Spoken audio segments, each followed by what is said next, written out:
introvert. Dan pada saat mancing itu dia bukan sekedar mancing, dia mikir, ya.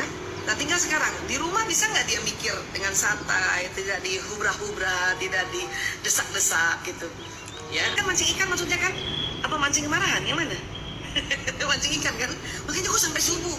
Itu di mana itu? Itu aja masih Ibu Isa informasinya belum jelas ya. Nah tapi Bu Isa cuma bisa kasih tahu bahwa semua orang yang suka mancing itu orang introvert, orang pemikir dan pengamat itu, ya, karena dia betul-betul ngamatin, dia mikir dan dia menikmati pemikirannya. Hanya itu tadi kok bisa sampai subuh dan setiap hari. Nah itu pasti dia sedang sangat stres tuh. Udah pernah tanya belum? Ya, dan kalau nanya sama suami, tolong intonasi suaranya yang cakep dong, yang lembut gitu, atau minta waktu, atau temenin juga mancing. Sambil mancing baru ngobrol. Ya, cuman biasanya istrinya ini atau suami yang introvert, istrinya ekstrovert, yang mau cepat, yang mau spontan, yang nggak suka berlama-lama ngabisin waktu, ya kan? Biasanya begitu tuh padanannya atau dia punya pasangan, soulmate-nya kayak gitu, ya. Jadi makanya jadi gemes, nggak bisa nemenin suami. Suami juga mungkin tertekan, suami juga mungkin bising kalau selalu di dondor-dondor atau di pressure, makanya cari aman dia mancing. Kan gitu ya.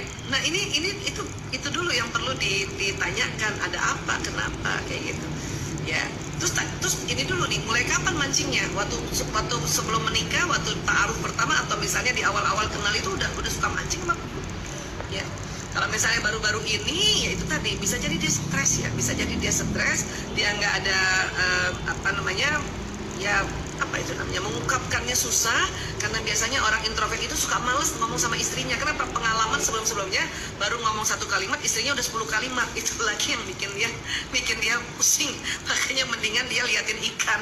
Ya, tapi jangan salah loh, dia mancing itu bukan diem aja, itu dia lagi ngomong sama siapa, sama dirinya. Dia sedang cari solusi itu, ya. Itu yang perlu kita pahami satu, dan bikin kita tenang dulu ya, bikin istri tenang, dan kalau perlu temenin supaya kita tahu ada apa ya gitu.